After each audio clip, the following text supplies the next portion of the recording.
Good morning, everyone. My name is Erin Flynn, and I'm the ACO and Practice Transformation Director at the Department of Vermont Health Access. It's my pleasure to welcome you all back to the webinar series offered as part of the Vermont Healthcare Innovation Project's Core Competency Training, and to today's webinar titled Facilitating Trainings and Meetings that are Inclusive for People with Disabilities. Joining me as today's presenters are our trainers from Green Mountain Self Advocates, Sky Peebles and Sterling Peebles.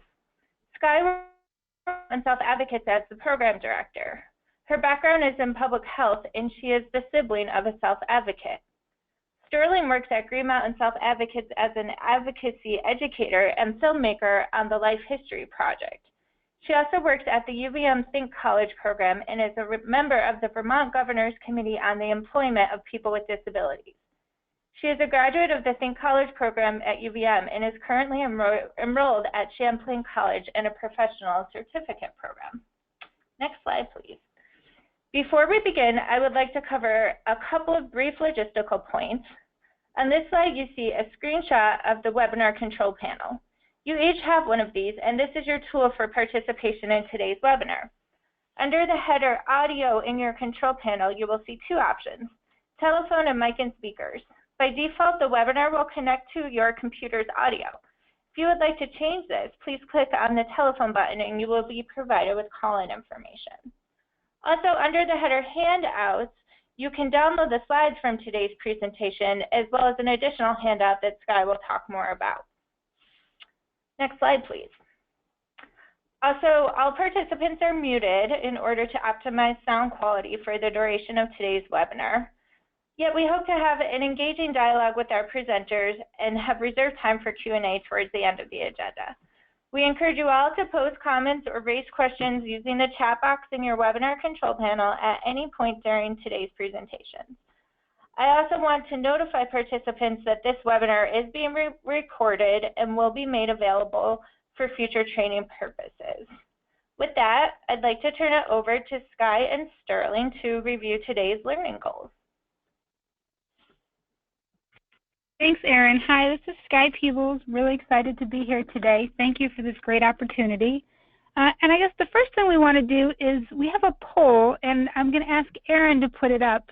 We want to know who's out there today and how come you're interested in learning about this project.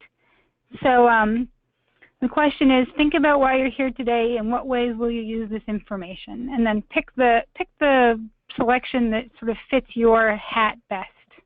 And we'll just take like another couple of seconds for people to make their choices.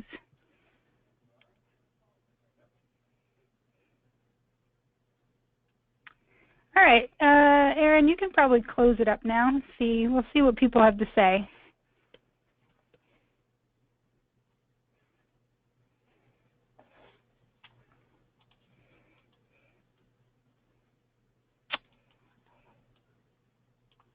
I'm not seeing the results of the poll, so maybe Erin, if you or Chrissy could read them? Yep. Just 1 second. Okay, so 33% organized trainings for my organization, 33% organized meetings for my organization, and 33% said they'd pass along to coworkers at their organization. Okay, great. Thank you. So that's really terrific. So we've got folks here who are organizing, actually more than half, and then we have folks who are going to be passing this on to others and then maybe organizing in the future. So that's great. Well, we welcome you all, and we're hoping to kind of get 3 big points home today. And the first one is we're hoping that everyone will be able to explain why it's important for meetings and trainings in the healthcare field to be inclusive and accessible, and why nothing about us without us and presuming competence are the key building blocks. We're going to talk about some physical, logistical, and communication aspects of making trainings inclusive and accessible. And we're really hoping to connect you to a lot of different resources like tip sheets and checklists, because there's tons of materials that are out there that have been created by some really, really amazing organizations and agencies. And these checklists provide information and instructions, and we just think they'd be great resources. So we just want to direct you towards where you can find more information as you're going about this in your work. So at the bottom of a lot of slides, you're going to see a purple circle that says resources, and there's going to be a link and the name of the resource next to it. So we just want to draw your attention to those because there's so much information. We're really just going to kind of scratch the surface. So we hope you have questions, and we look forward to hearing some of your ideas and comments. Next slide, please. Next slide, please. So, Erin, I'm wondering if you can put up the next poll for us. We'd be happy to. Thank you. So the first question is, have you ever been in a meeting or a training where you just really didn't feel like you could contribute? We'll give folks a couple seconds to vote.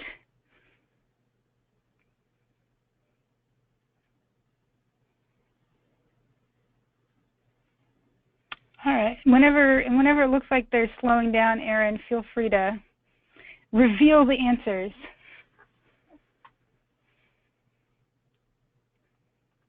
So it looks like 100% responded yes and 0% responded no. I'm sorry that's been people's experiences, but I think it's really useful to have been in a meeting or in a training where you just, felt like for whatever reason you weren't able to be a meaningful participant. And I think that experience will sort of help shape an appreciation for why being inclusive and accessible is really important. And then what about the next poll? So have you ever hosted a meeting or training and you weren't sure how to meet the needs of maybe one of your attendees?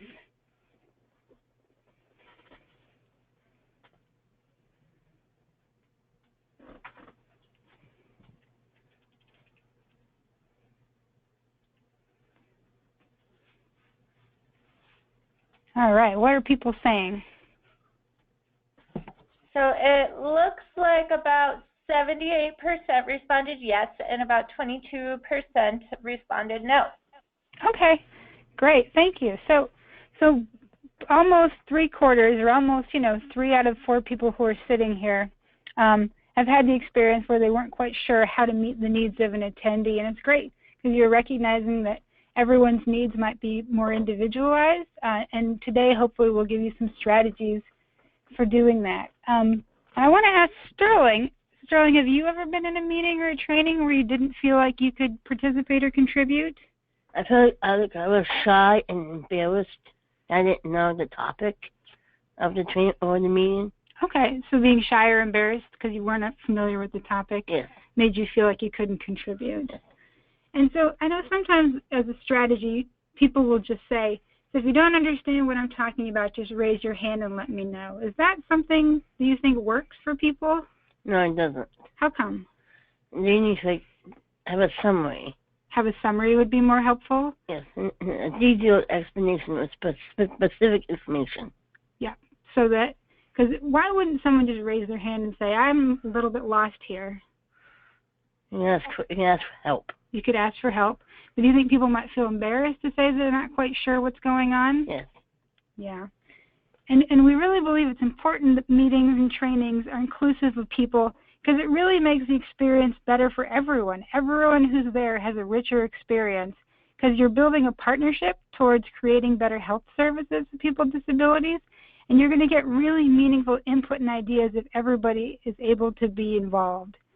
So that's why we're here today, to help sort of come up with some ideas for planning these meetings and how to keep access and inclusion at the top of your priorities. So we'll be going over some tips for how to do that today. Next slide, please.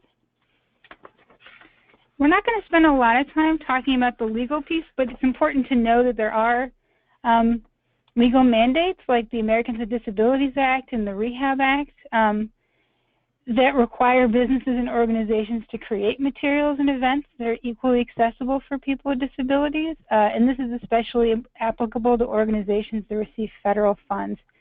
So if you're interested in more information, we suggest you check out the resources provided here, and a lot of the fact sheets go into a lot of detail about what required and expected under these different legal mandates. And we can also point you towards more resources. At the back of the slide deck, there's a list of resources. So just want to bring it to your attention, but we're not going to spend much time. Next slide, please.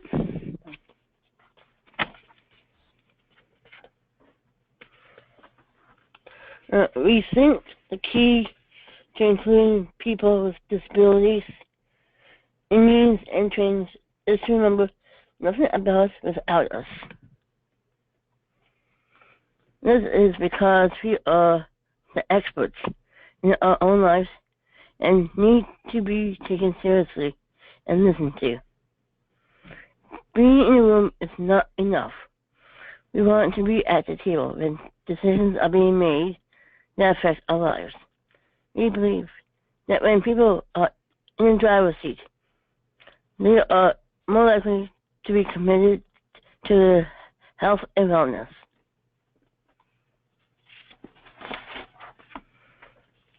When working with people with disabilities, it is really important to always remember to presume competence.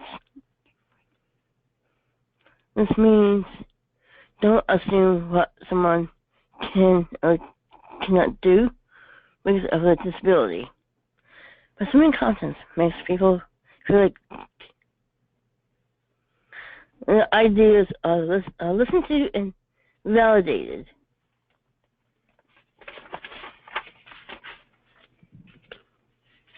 Next slide, please. So we're going to talk a lot about some strategies and some accommodations that ensure people at the meeting have full access to the event and to the materials. And we just want to quickly mention that many accommodations do not cost money, but there are some that do. And it's important to sort of think about that and plan for that in your training budget sort of early on. So some examples of things that might cost money include like making sure you have a meeting room that's an adequate size. You may have audiovisual needs that are likely. So, renting microphones so that people can hear each other, renting screens. Next slide, please. You can think about maybe different types of services like interpreter services for American Sign Language or another language, CART or real-time transcription services, and then things like materials, like you're going to want to turn your materials and handouts possibly into like a large print version to accommodate people with low vision. You're going to want your handouts to be written in plain language so that the words that you're choosing to use are accessible and available to everyone. You may want USB drives available of all the materials for people so that they can use their screen readers to access the materials. So we just want to draw your attention, and at the bottom you'll see that purple circle I talked about. So that's a tip sheet for how to budget for access. So that's a really great resource to check out.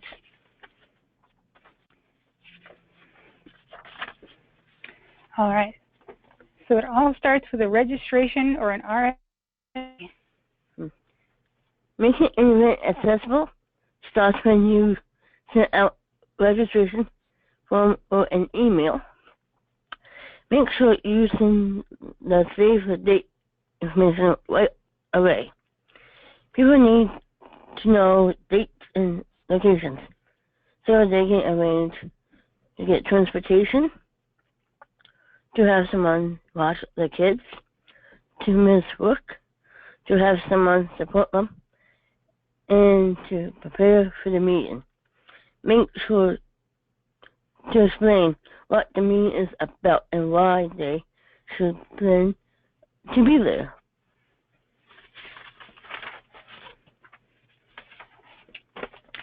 And when you send out the save the date, this is a really great time to ask people what accommodations they need, or what do people need to be able to participate in the meeting. And this helps a lot to ask early on so you're not scrambling at the end to make these arrangements. And you want to make sure that you are sort of scheduling at a time that is going to work for people. So you want to not schedule on religious holidays or on cultural holidays. And you want to think about when it might be convenient for people to get rides, to have support staff available to them. So maybe like a Sunday morning meeting or a Saturday meeting might not work as well for some people or like an evening meeting might not work as well as, say, like a Wednesday morning meeting. So it's really just about knowing your audience and thinking about what will make it more possible for people to attend the meeting. And it's really important that you send out the agenda and any prep handouts at least a week in advance. And Sterling, so why is it important that you get an agenda or any handouts ahead of time?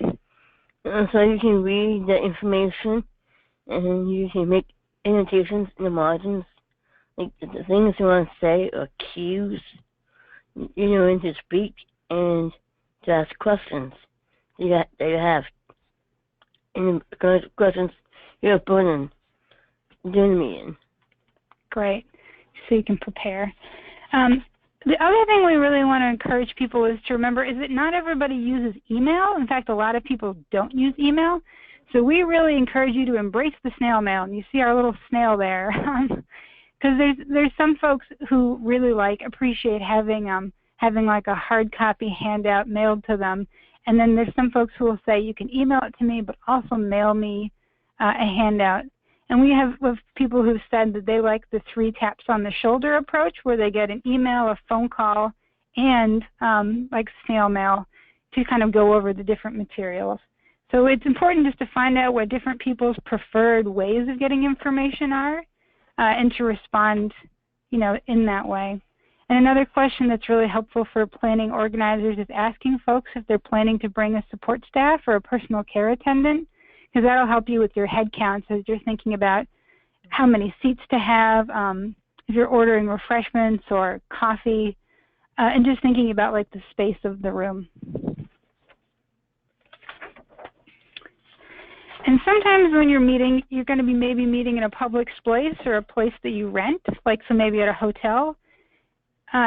And so we just want to talk a little bit about, before you decide on a location, you want to check out how accessible it is. And the best way to do that is to visit in person, because what someone maybe says on their website or over the phone might be a little bit different than what the reality is. So it can be really helpful to, to go and lay eyes on and see, what is the parking in the drop-off situation like? Is there enough accessible parking? Is there a ramp at the building entrance? Are there automatic doors or push-button doors? If the meeting is on another floor, are there elevators or ramps? Are there accessible restrooms near the meeting space? And is the meeting space itself really accessible for folks? And if you're going to have guests stay overnight, you need to consider things in the guest rooms like roll-in showers, accommodations for deaf guests. And there's a bunch of checklists at the bottom that I want to draw your attention to, because these are wonderful resources that have been created. And some of them even include like a questionnaire that you would send or that you would bring to a property with you to sort of really go through and make sure that the venue is meeting all of the needs of different people, and key measurements to take. And these are really detailed, and they're terrific resources. So I just want to highlight these. Hey, Sky, this is Erin. I'm just going to jump in there. And I did just want to note that when you download the slides from the handout section, all of these links are live in that PDF. So you can, after today's webinar, you can go through and pull those up. But I did want to let you know that you have a question. So your question is, if a person needs a support person to participate in, for example, a conference, who would pay the conference fee for the support person? Would it be the organizer? So that's something that you would probably want to talk about with the participant to figure out. It's sort of on a one-on-one situation, because the answer, I think that there's probably situations where it could be both, depending on what the services the support person is providing. So that would be sort of more of a one-on-one conversation. But it's a really great question. And Sterling, do you want to talk about what makes a good meeting or a good training space? Okay.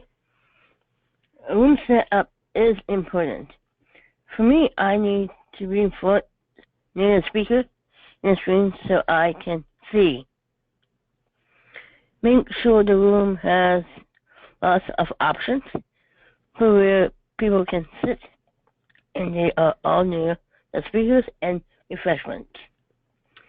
If you have a registration table, you want to make sure that people with mobility disabilities can approach it and then easily turn around and move away from it again. So like a small sort of narrow corner, sort of sometimes they have like these little alcoves, may not be the greatest place for a registration table. If you have refreshments or beverages, arrange items so people with limited hand mobility can pick them up.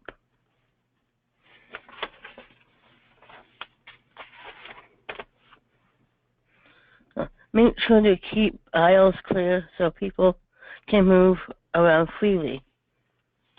And you want to make sure that you arrange seating so that you optimize communication and people being able to see each other. So, you really want people to be able to connect with one another and have an opportunity to talk and to introduce themselves and to hear each other. So think about how to arrange seating so people can kind of maneuver easily to do that. And you also want to make sure people understand the role of service animals. And you also want to make sure that the meeting organizers have arranged for like an elimination space. So if you have service animals, a place where they can go and sort of take their elimination breaks. And that's something you'll want to arrange for with probably, if the hotel or the meeting venue ahead of time, so you can make sure that you can direct people towards those spots.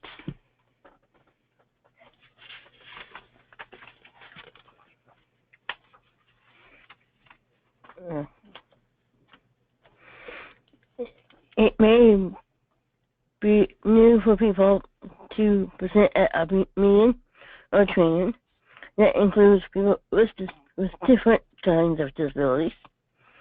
Here are some tips to make sure people connect with your presentation. 1. It's best to tell us the important information here first. Number 2. Tell us why it's important. 3. It's good to stick to one subject at a time. Bouncing around can be confusing and is not accessible.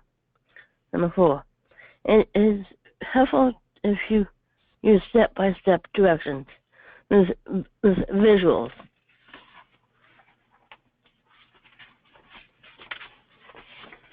And some other tips for presenters at meetings or trainings: so avoid sarcasm or figures of speech, because there are some people who might take things literally. And we always say to avoid ABC soup. So abbreviations and acronyms, can be really hard to comprehend in meetings and just in general. And that's something that everybody says is really helpful for them, is when you go to a meeting and everyone's talking about the ABC of the EFG happening at the LMNOP, then it just makes it so that not everybody's on the same page. Stick to the agenda, checking during the meeting to see how everyone is doing. Use a microphone. Speak slowly and clearly.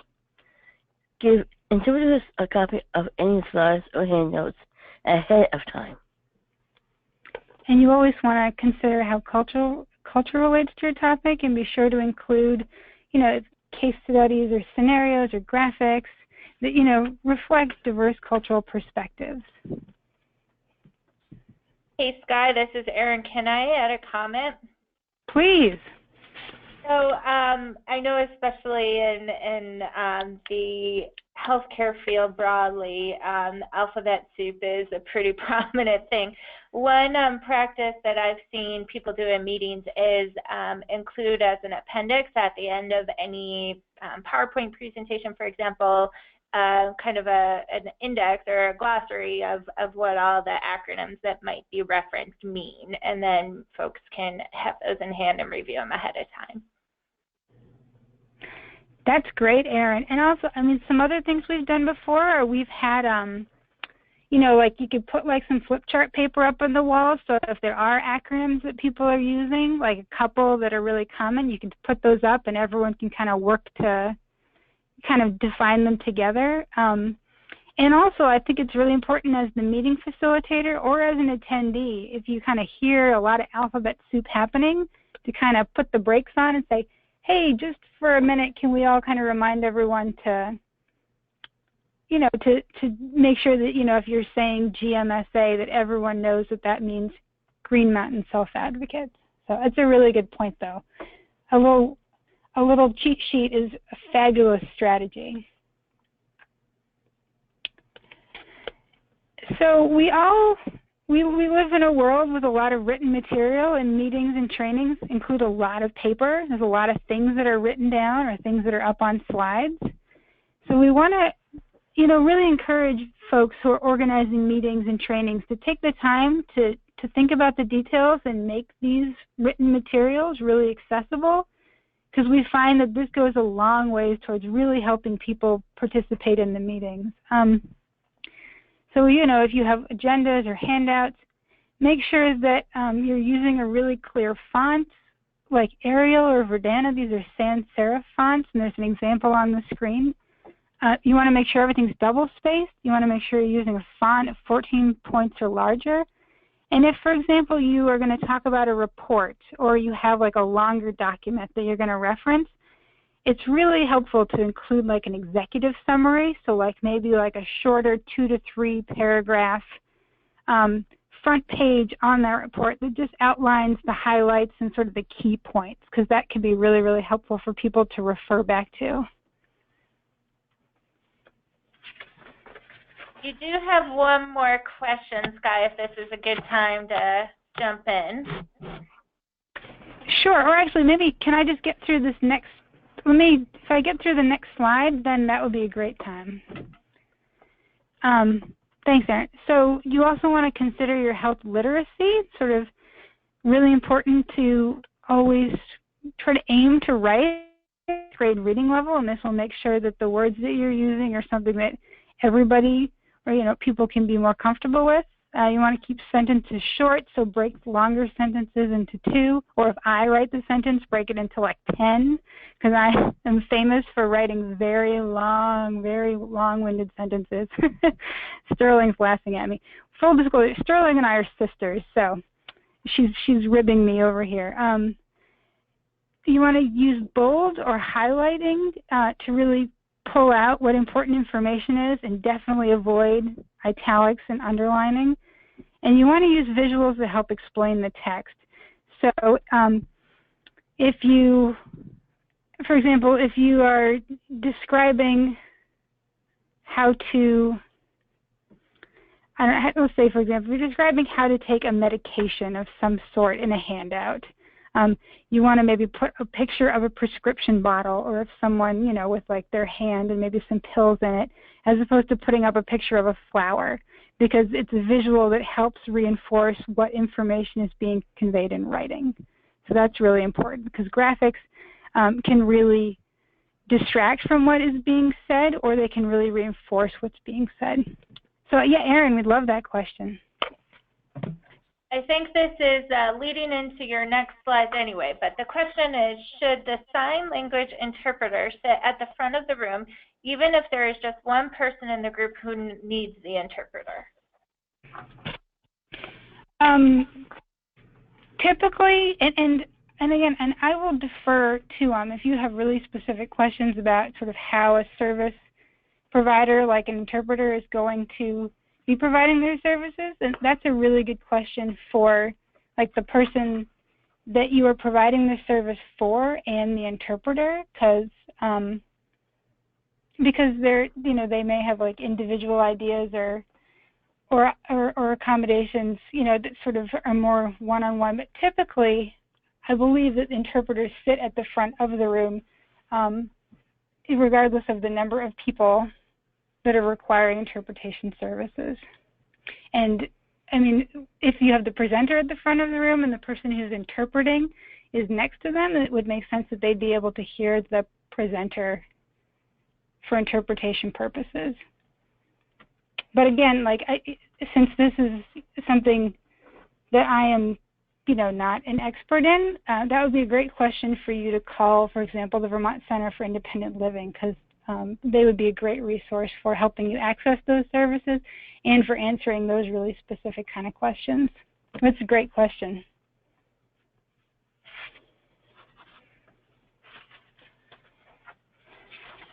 So we just wanted to give you a list of some examples of some common auxiliary aids and services that people might ask for to help them access the meeting and the materials.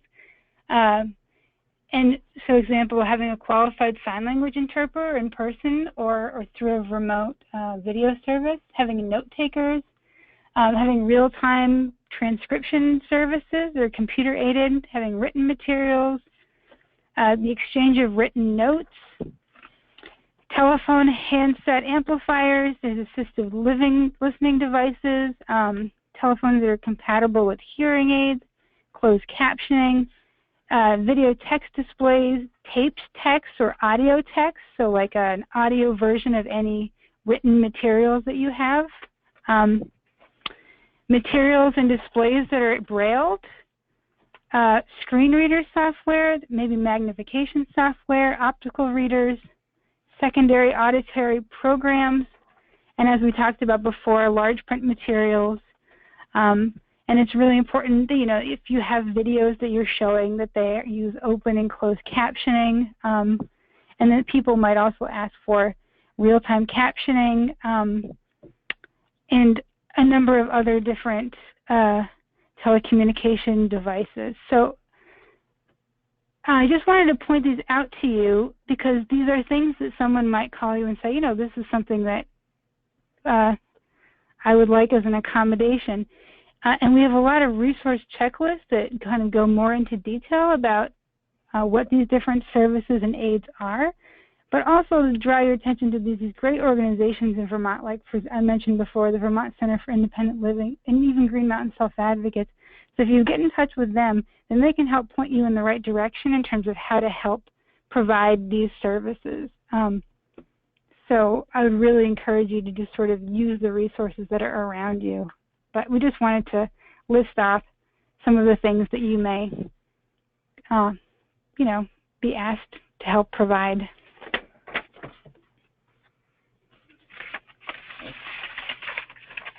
Excuse me. Mm-hmm. Before the meeting even starts, you can do things to help people to feel welcome. Get name tags ready with people's names. Help someone schedule rides and transportation. Let them know if food will be provided so they can plan ahead. Make sure there are clear signs to help people find their way around the building.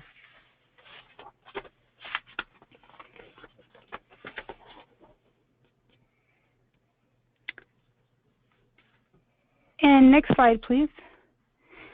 And sometimes you may find out ahead of time that there's going to be a barrier, like maybe say like a physical barrier to someone getting into the building. So let's say, for example, the meeting space that you've chosen is really accessible, but the front door is super, super heavy. So it'd be really difficult for people to enter and to exit it without assistance. So a really great strategy around that would be to let people know ahead of time, like, the door is really heavy, and then maybe to post a volunteer at the door to open and close the door for people, or to prop the door open. There's modifications that you can make, but it's really good to let people know and to kind of check in with them, and just to sort of talk about the facility itself, and then also to talk about issues or, the meeting itself, questions that they might want to bring up at the meeting. Just touch base about the agenda, because there might be people who want to prepare a statement ahead of time. So maybe someone who uses facilitated communication wants to type a statement before the meeting so that they are prepared to contribute. So if you check in with folks ahead of time, then you can really sort of support them to be really strong participants.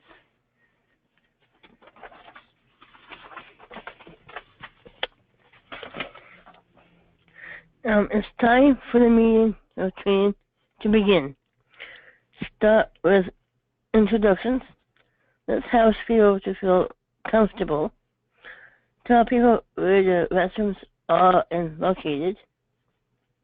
Speak clearly and use a microphone. Use plain English. This means using words that everyone understands. Stop talking after each topic to make sure everyone understands what is going on.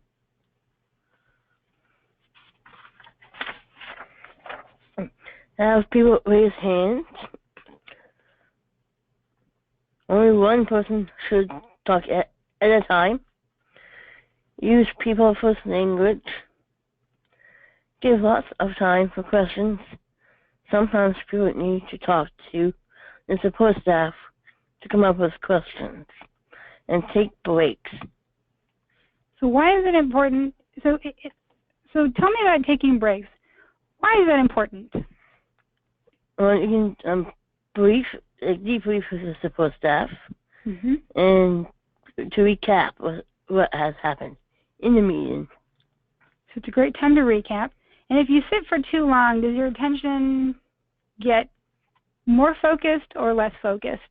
You get less focused and a little lost. You can get lost. And we always say that is it better to take like a 10-minute break every hour or to take a 20-minute break every 2 hours? Take a 10-minute break. Yeah, so like shorter breaks more frequently are definitely better than like going a really long period of time without a break. So we are big fans of taking breaks.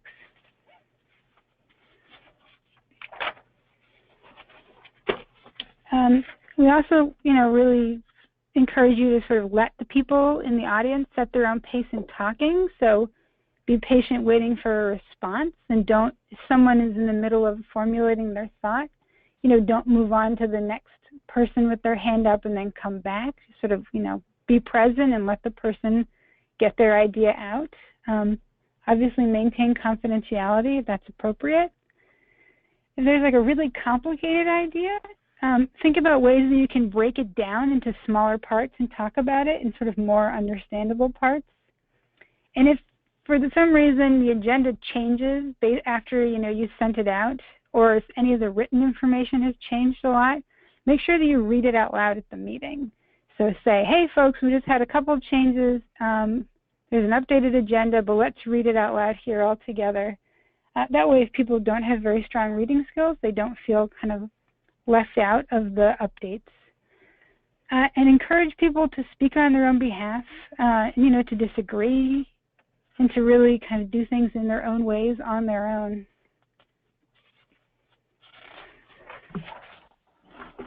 Scott, you did have one more question come in. Is now a good time? Yeah, definitely. Okay, so I just want to say that the question is, can you explain people first language? So we did cover that in one of our in-person trainings with you guys, but maybe you could just do a really quick elevator version of people first language. Yeah.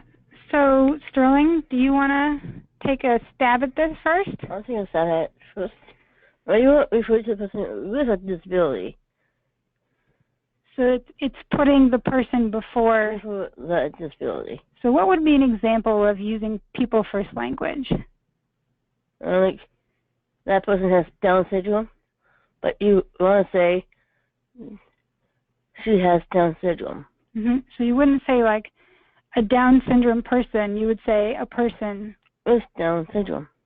That's a great example. So, and that's very much a more respectful way to refer to people with disabilities. And there's a really good list on our website of like other people first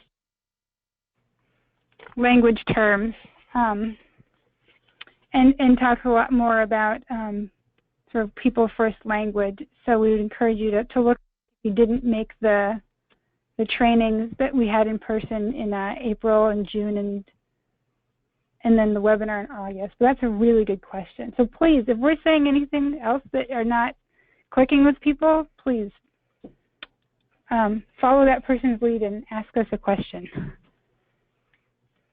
Sterling, do you want to read a couple more tips about making meetings understandable? Okay.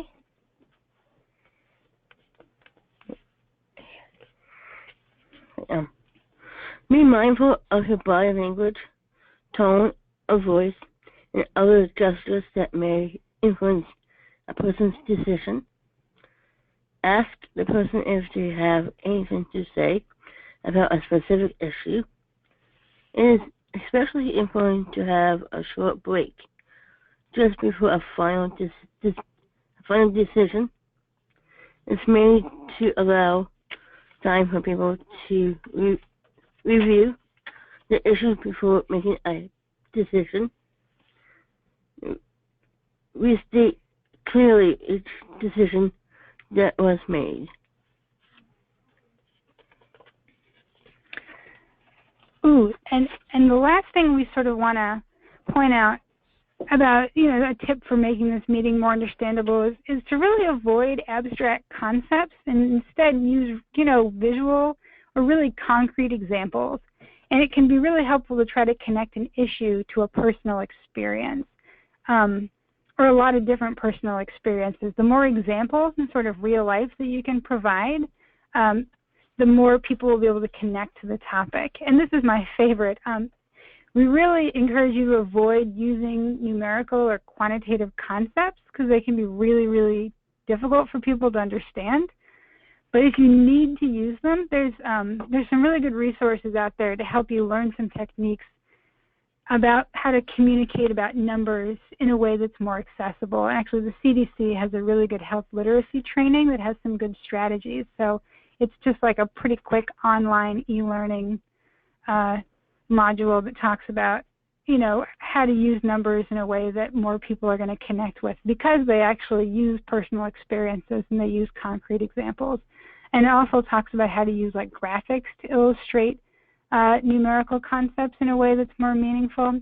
So I'd encourage you to take a peek at that if it's impossible to avoid numbers. I'm not a big math person, so so I like the CDC training a lot.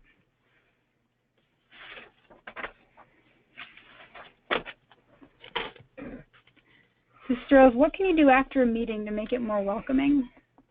Make sure after the meeting you send out a really good minute. The minutes should clearly say what big decisions were made and any next steps. Make sure to send the minutes out soon after the meeting. Within 2 weeks is good. This way, the meeting will still be fresh in someone's mind if they need to debrief about it and prepare for a follow-up meeting.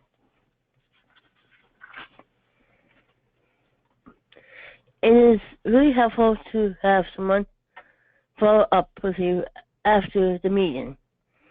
Talk about major decisions and next steps. Give an opportunity for a person to give feedback about the meeting. Some people find it helpful to do this right after the meeting, when the meeting ends, while others may want to wait. And Sterls, if I can jump in, I think the part about giving people an opportunity to give feedback about the meeting is really important because it's a learning process in terms of how to make meetings and trainings accessible and inclusive, and it's something that that everyone is always working to improve all the time. And so the best way to do that is to touch base with people and to say, so what worked and what didn't work? So that way, you could just sort of be refining your tool belt. And there may be things that came up that were great learning lessons. So I think it's always good to kind of debrief on that because you learn just so much from getting people's 2 cents. Because you may have had a sense that it went really, really well, and someone may have noticed something that you did not pick up on. Yeah. Cyberspace. All right, so there's a lot of GoToMeeting and other kinds of Skype meetings and Google Hangouts and just meeting virtually because it makes a lot of sense and it's great because people can be in the comfort of their own homes. And we've done quite a bit of meeting online at Green Mountain Self-Advocates, so we put some tips together from people who sort of said what worked and what didn't work. And so people really like polls and audience involvement as much as possible. And as you can tell, it's kind of difficult to, go to webinar. It can be hard to kind of get a lot of interaction back and forth, but figuring out ways to do that creatively really helps in supporting one another. So making sure people know how to get on it together. And then if you're noticing someone's really quiet, find out if it's because they can't figure out how to unmute themselves or if they're not following what's going on. But just sort of making it a real human experience. Make sure that the timing of the meetings works for people. Some people maybe can't access the computer until 10 a.m. In the mornings because they use the computer at the office where they volunteer. So thinking about, meeting time and convenience for folks, having a lot of visuals and PowerPoints, and again, having an agenda and time frames is really helpful so people know, all right, in 10 minutes we're going to talk about this, and we're going to have 5 minutes for questions, and then we're going to move on to the next topic. A lot of people have said that they really like having multiple options for joining the audio. So if you have, like, go to meeting, have both people be able to join through the computer, but also be able just to call in. Let people ask questions. As Sterling has said before, make sure people understand the material. And it's always really good to introduce yourself. So, say, hey, this is Sky from Vermont. Or this is Sterling from GMSA, at the beginning of each comment so people know who's talking. And you want to give out your handouts in advance and just practice. So, for example, if you have a training that you're going to do that involves an online meeting and you know that you're going to be having 5 online meetings in the next 3 months, it's really helpful sometimes to set up a practice session for folks and say, okay, hey, just so people get familiar with the software and sort of the flow, we're going to have a couple practice sessions. They could only be 20 minutes long or half an hour to help people make sure they get the technical part of it down and they kind of get the flow of what an online meeting is like. Sterling, what does not work? The things that do not work very well in online meetings, lack of communication, not enough time, not giving people a chance to speak, cramming in a lot of information, rushing through, being talked at the whole time.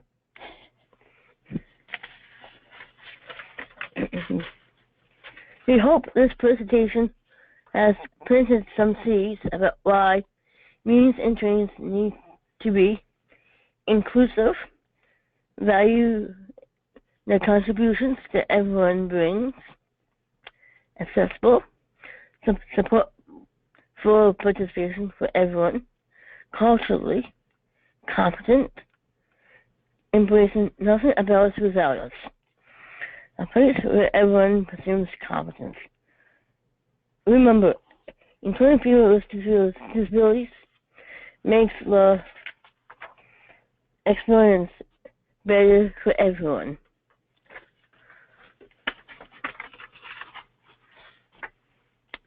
And then we just want to kind of quickly recap. At the end of the slide deck here on slides 39 and 40, we've included just a full list of all the resources that we referenced on the previous slides. And if for some reason any of the links are not cooperating, just shoot us an email, and we will make sure that we get you that link immediately. And if you go to slide 41, we have included a little bit of homework.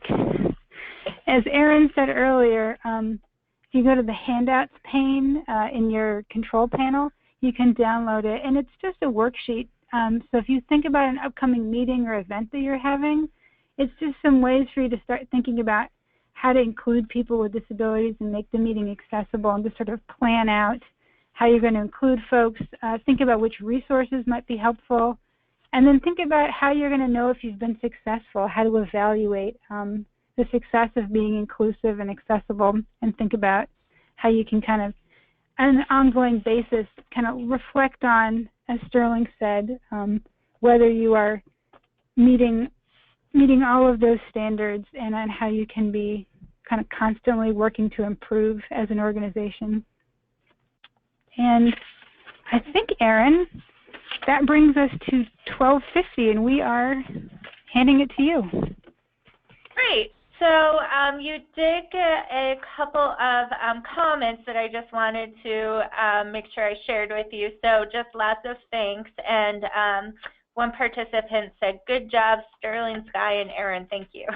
So just a reminder to everyone that we've got a few minutes here. We've been taking questions throughout, but we've got a few minutes where we can set aside some time, type your questions into the question box, the chat box, wherever you want to. We'll get them and we'll read them out to Sky and Sterling. So I do have one question here for you. I organize meetings, but I don't know who to ask in my organization for additional funding or other resources for additional accommodations. Any advice on where I can start looking?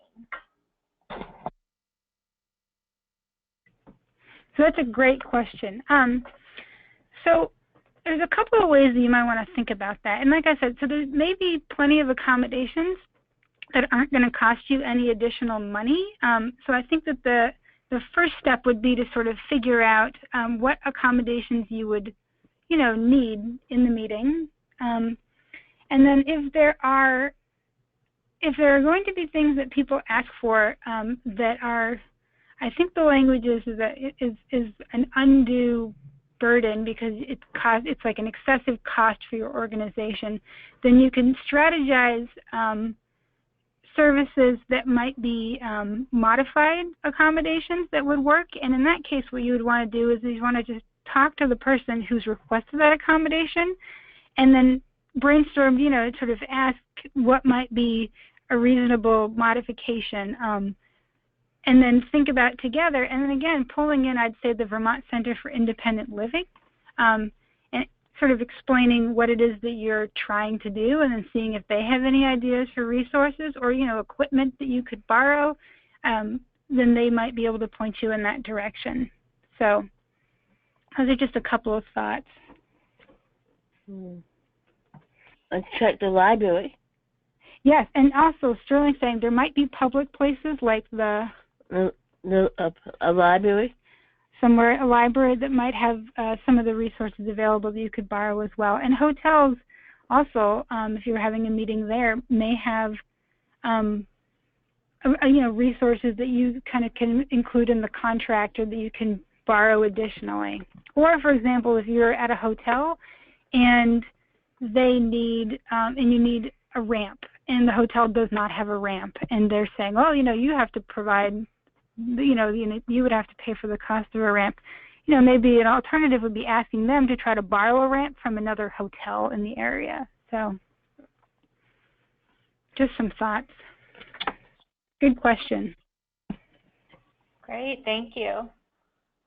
So let's go ahead to the next slide. There's not any additional questions right now. If anybody's sitting on their questions, feel free to type them in. So just wanted to make sure that I gave you all an overview of what's upcoming in the Core Competency Training Series. I also, first of all, want to thank everyone for your participation in today's webinar. We know that you're carving time out of likely your lunch schedule, and we appreciate you being here with us. So our next webinar will be on November 18th. Same time from 12 to 1 o'clock, and that webinar will be with our trainers from the Primary Care Development Corporation on the topic of delivering culturally competent care to LGBTQ Vermonters. We'll be sending out registration links to that webinar shortly. Next, I'd like to remind you of our final 2 supplemental trainings in our series. So our managers and supervisors training will be held on October 18th at the Waterbury State Office Complex. I just want to remind anybody that's planning on attending that we did release dates for the whole training schedule up front to try to allow you guys to block your time off well in advance, but we had a change that needed to be made to the schedule. So if you put a planner on your calendar, the original date was October 27th. That's no longer the date. It's October 18th now. And I believe it was originally scheduled for the Capitol Plaza Hotel, and now it's October 18th at the Waterbury State Office Complex. Registration for this event is live and open. If you haven't seen that registration and you want to come, you can just email Erin at erinflynn@vermont.gov. And finally, our Train the Trainer training will be held on November 16th and 17th, also at the Waterbury State Office Complex.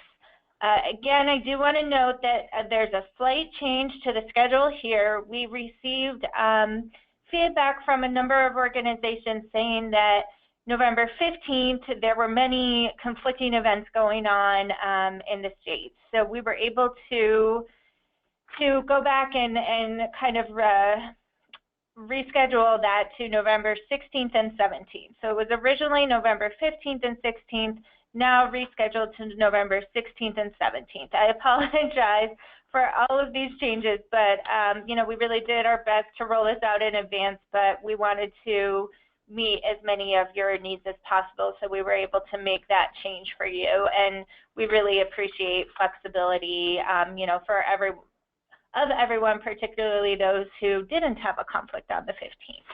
So again, November 16th and 17th at the Waterbury State Office Complex, Train the Trainer training. We have not yet released the registration for that. We will be doing so shortly.